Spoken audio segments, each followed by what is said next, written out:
Assalamualaikum warahmatullahi wabarakatuh. Kami dari kelompok 7 yang akan memaparkan materi dari bab 7 tentang lema kamus dalam buku Leksikografi karya Teguh Setiawan.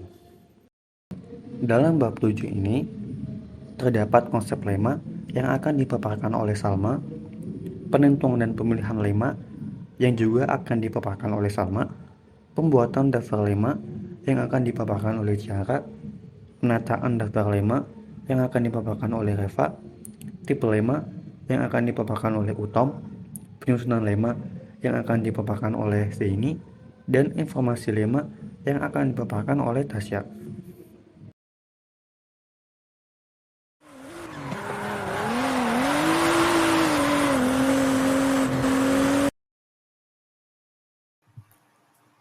Pergi ke warung yang penuh debu, melihat anak makan permen rasa susu. Selamat datang Bapak dan Ibu, tetap semangat. Mari kita kuis dulu.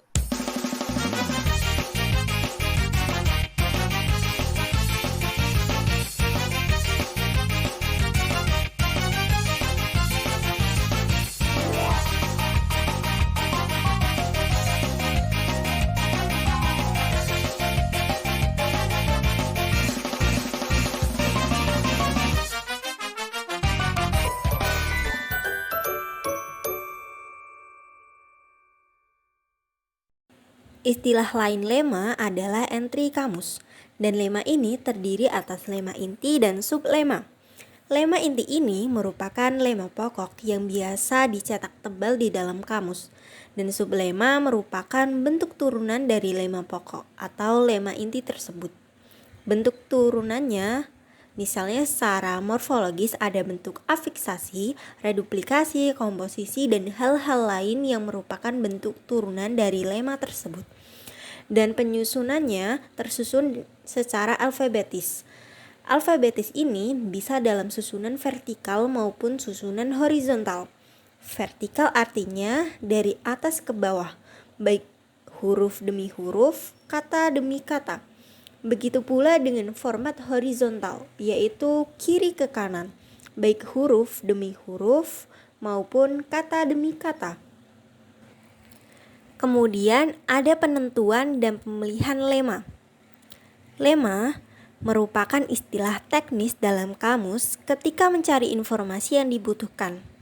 Sehingga kita harus secara pasti menentukan mana di antara bentuk-bentuk yang menjadi calon data untuk kamus yang merupakan sebuah kata atau satuan leksikal yang representatif menjadi sebuah lema atau entry kamus. Begitu juga ketika menentukan sublema berupa bentuk-bentuk turunan dari lema tersebut.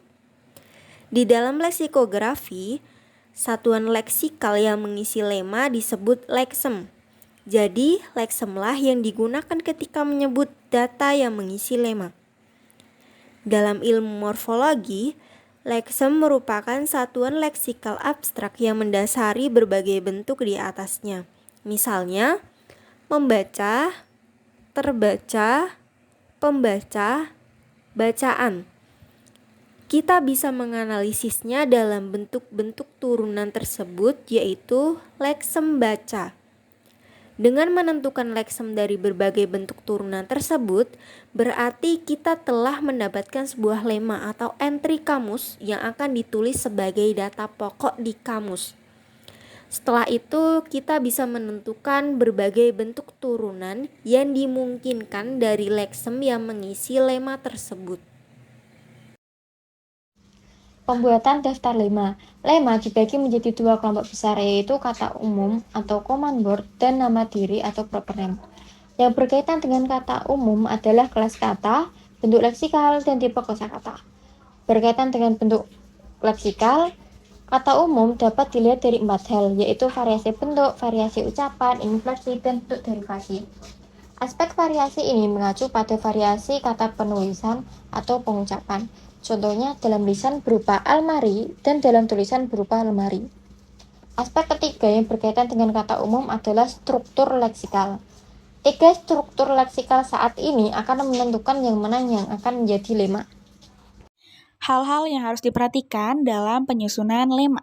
Ada 3 hal yang harus kita perhatikan dalam menyusun lema loh, yakni alfabetis, silabel, dan persamaan bentuk. Alfabetis merupakan susunan lema yang didasarkan pada urutan abjad.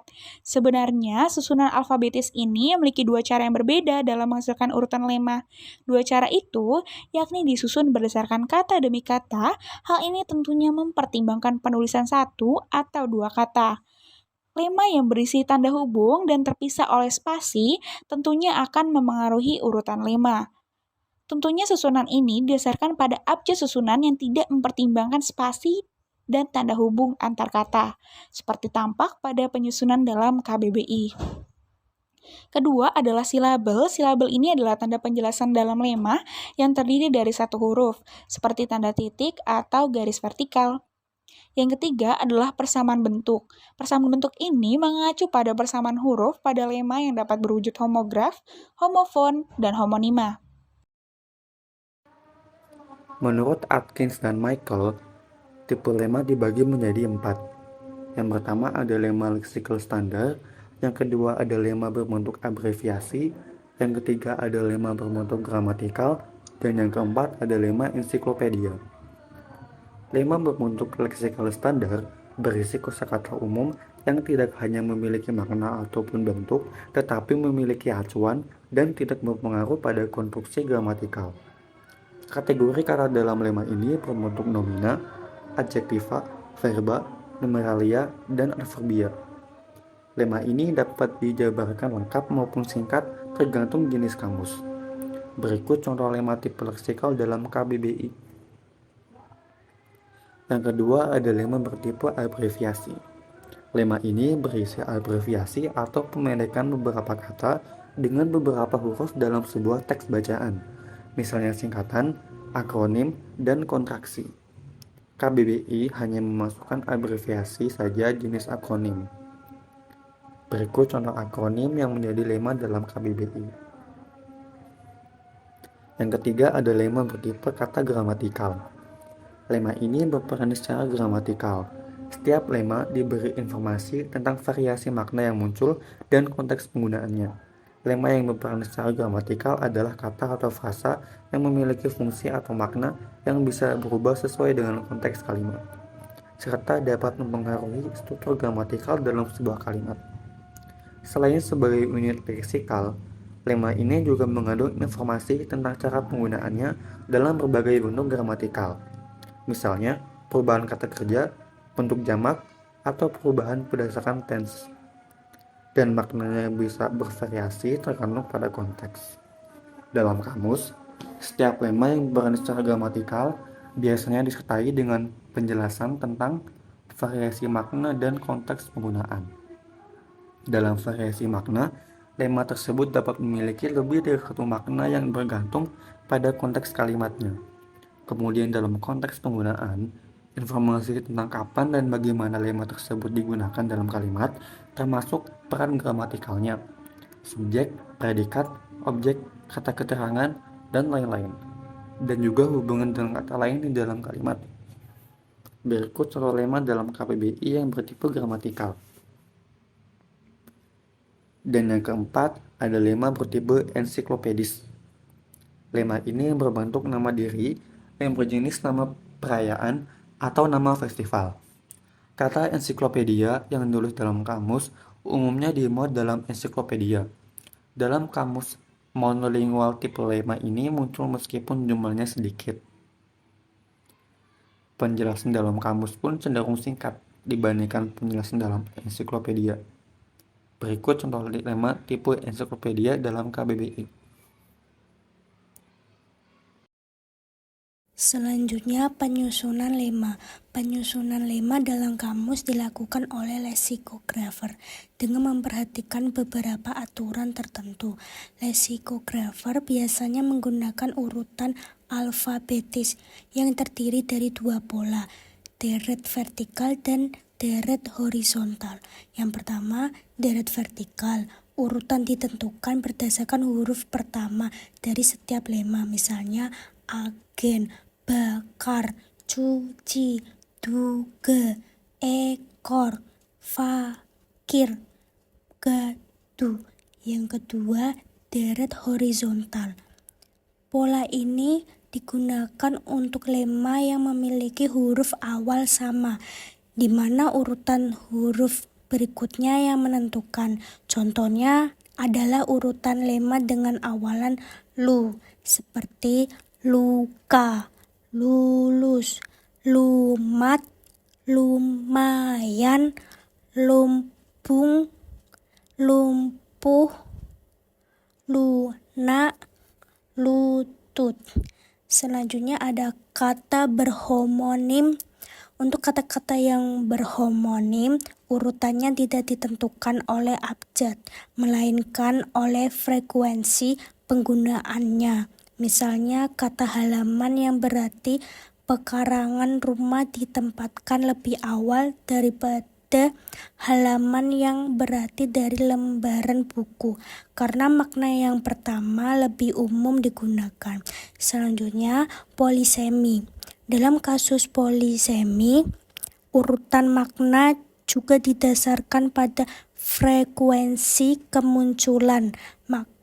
Makna yang paling umum digunakan oleh penutur, seperti kata gugur, memiliki banyak makna, yaitu jatuh sebelum masa atau lahir sebelum masanya, mati di pertempuran, kala rontok. Dari paparan itu dapat dinyatakan bahwa penutur bahasa Indonesia ketika menggunakan kata gugur umumnya bermakna jatuh sebelum masa. Misalnya buahnya berguguran. Sebaliknya makna mati hanya terbatas pada konteks tertentu.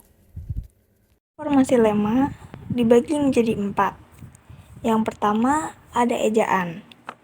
Ejaan yang digunakan dalam kamus mengikuti sistem ejaan yang berlaku dalam bahasa tersebut, yaitu pedoman umum bahasa Indonesia yang disempurnakan. Formasi lema yang kedua adalah lafal. Lafal merupakan informasi yang cukup penting dalam kamus. Dengan informasi ini, pengguna dapat melafalkan lema dengan tepat sebagaimana penutur asli mengucapkannya. Formasi lema yang ketiga adalah label. Label merupakan salah satu informasi yang harus dilekatkan pada lema. Pada beberapa kamus, monolingual informasi label menjadi bagian yang penting untuk mengetahui karakter atau ciri kata lema. Secara umum, label terbagi atas 5 bagian, yaitu label ragam bahasa, label kelas kata, label penggunaan bahasa, label bidang kehidupan, dan label ilmu. Formasi lema yang terakhir adalah singkatan. Selain informasi yang melekat pada lema, seperti lafal, ejaan, label, ada juga singkat yang umumnya digunakan untuk mendefinisikan lema atau contoh kutipan. Contohnya, AKR, akronim, DI, dalam, DNG, dengan, DR, dari, DSB, dan sebagainya.